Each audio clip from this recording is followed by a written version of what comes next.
Welcome to the Loving Truth Podcast, where it's all about finding clarity, confidence, and peace in the face of marriage challenges.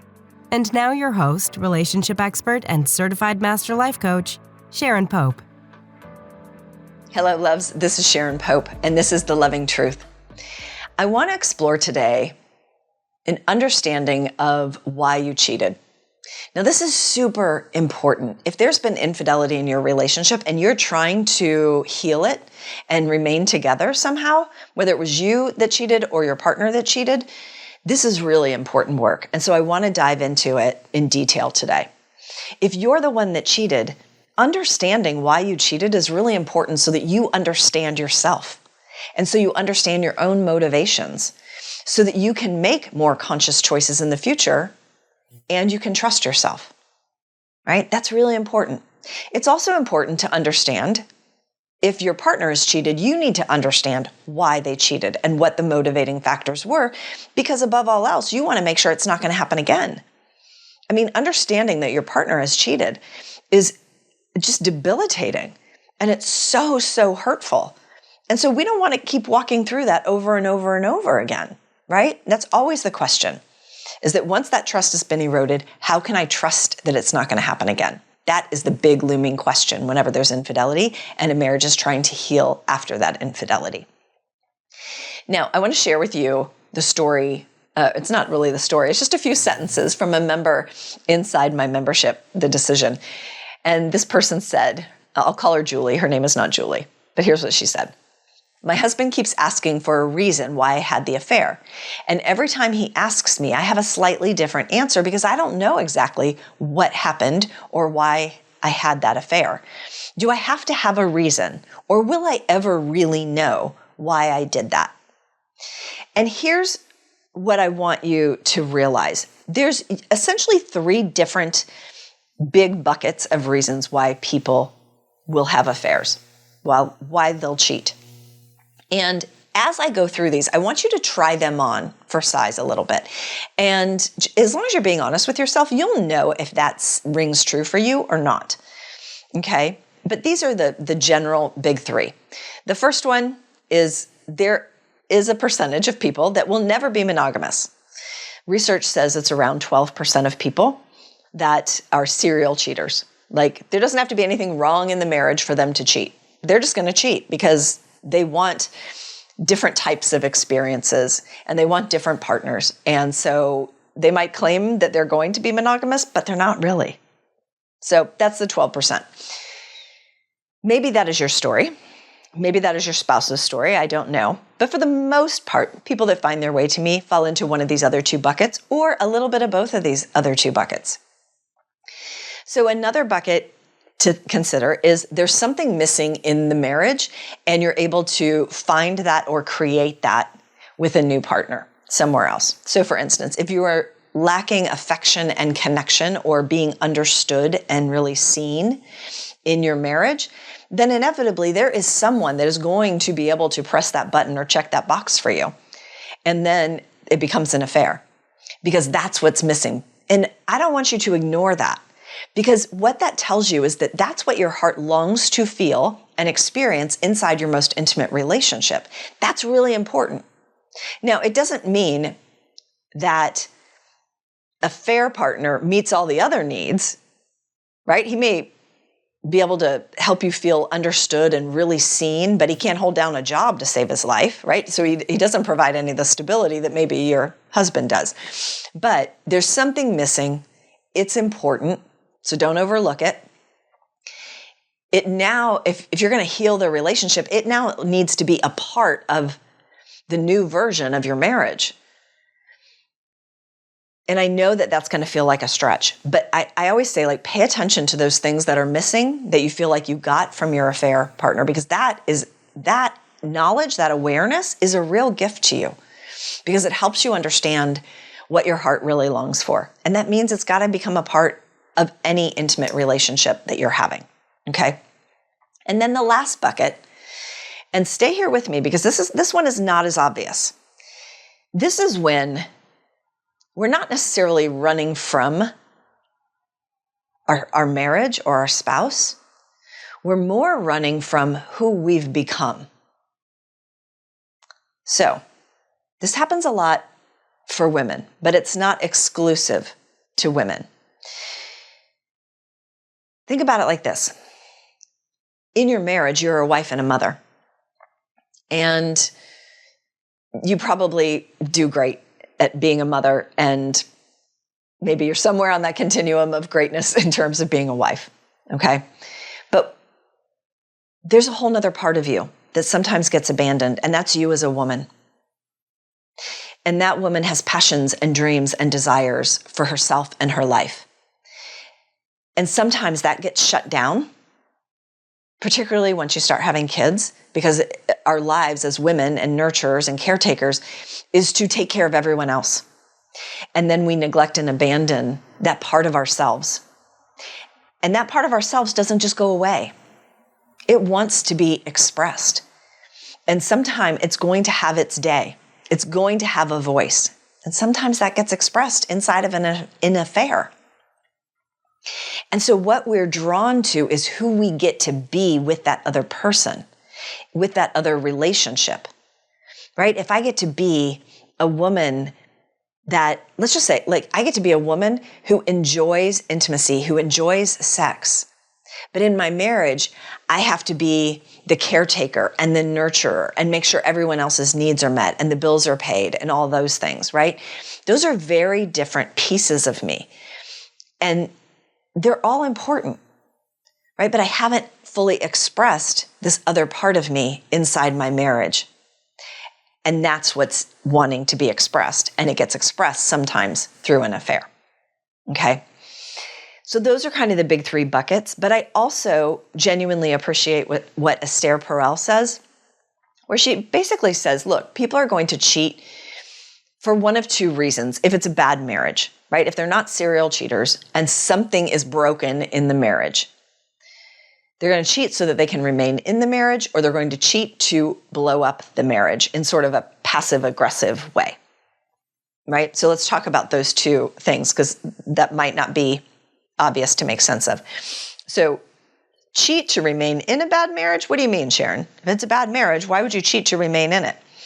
Well, if I'm not fulfilled in my marriage, but I've got a little side fling, well, that meets some needs for me that allows me to endure the emptiness of what is inside my marriage.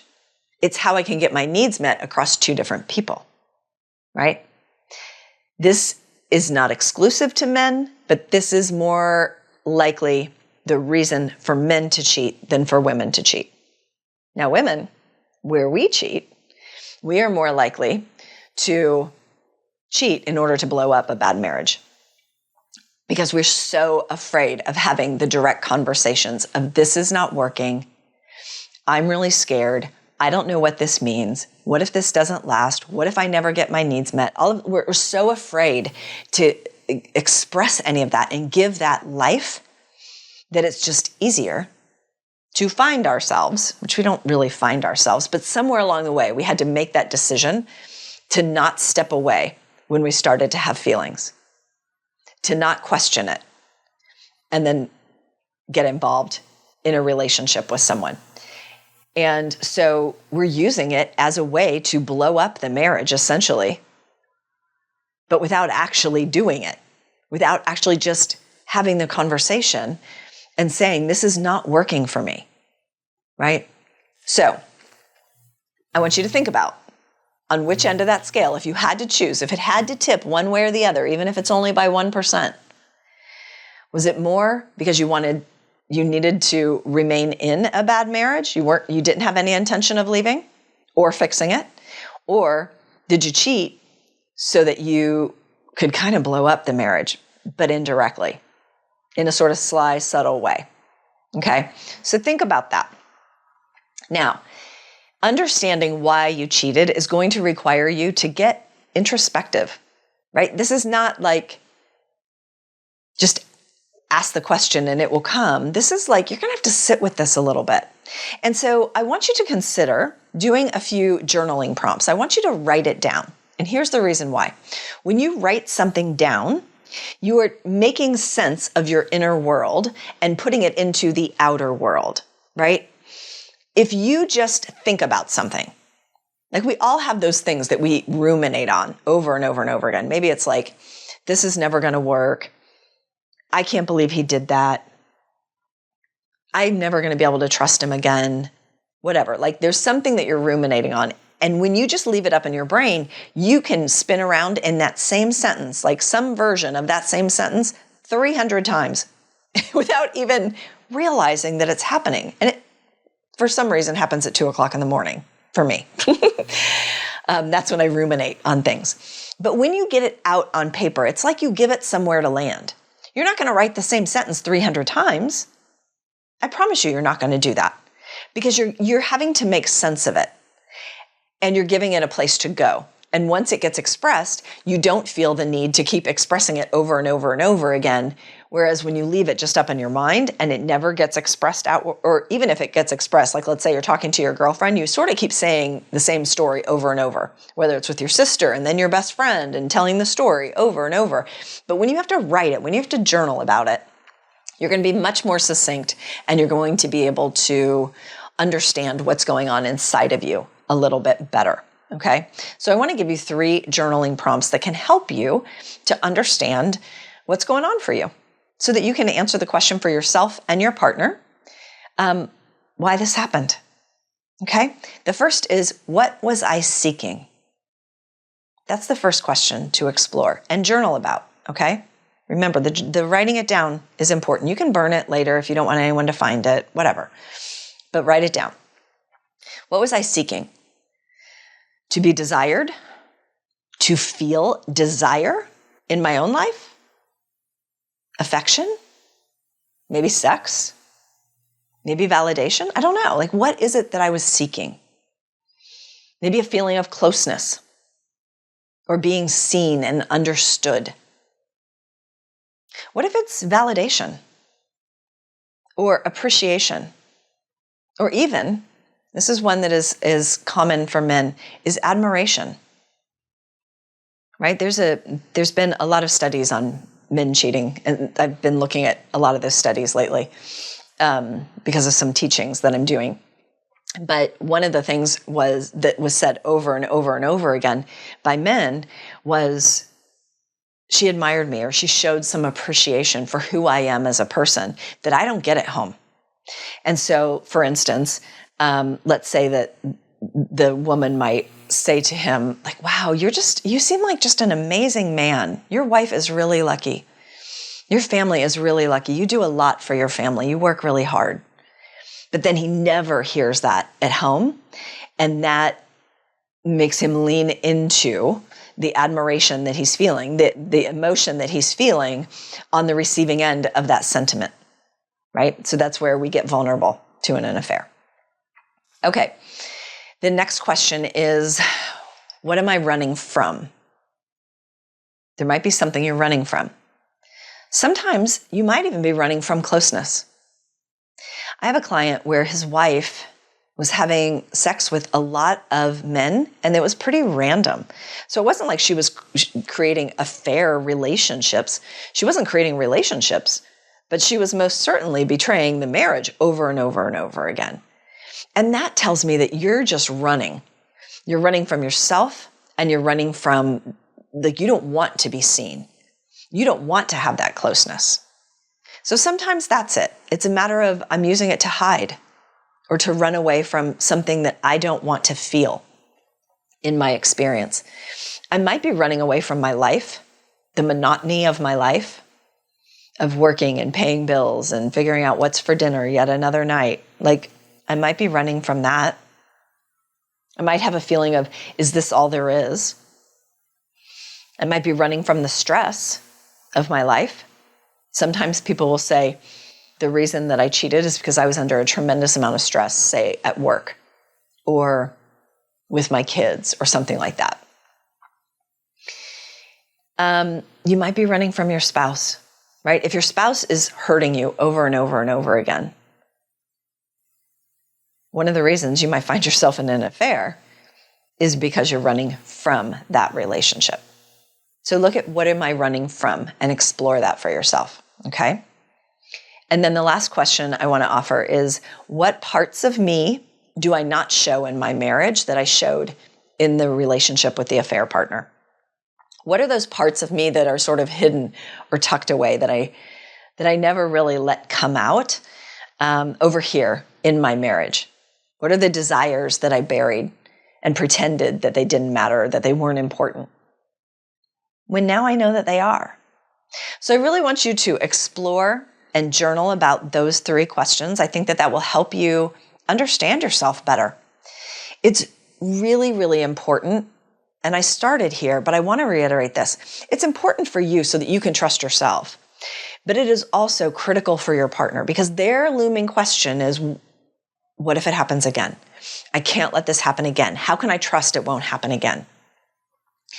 And if you're the one that cheated, your words, like you just saying, like, it will never happen again, is not enough anymore, because that trust was broken.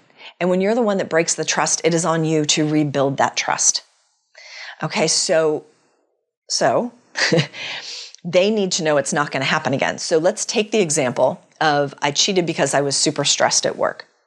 Well, if you're not doing any work around that or getting equipped with better ways to manage your stress, then why should they believe that next time you get stressed, you're not just going to cheat?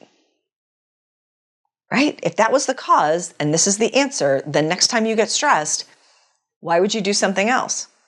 Or even if you don't cheat, if you don't know how to handle your stress and you don't know how to manage that in a productive way, then you might turn to gambling, you might turn to porn, you might turn to alcohol and over drinking, right? Like you'll turn to something else to run from the experience of your life that you're not equipped to face.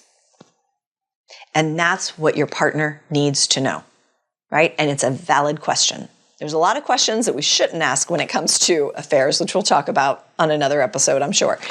But the question of why is one that you both need to know. So don't bypass that answer. You got to know why. All right? Seek to understand yourself, and then open your heart up to your partner. And that is the path through which a relationship can heal after an affair. All right? I hope that was helpful. I hope it gave you something to think about. Until next time, take really good care. If you're listening to this podcast because you're struggling to decide whether to stay or go in your marriage, and you're serious about finding that answer, it's time to book a Truth and Clarity session with a member of my team. On the call, we'll discuss where you are in your marriage and explore if there's a fit for you and I to work together so you can make and execute the right decision for you and your marriage. Go to clarityformymarriage.com to fill out an application now. That's clarityformymarriage.com.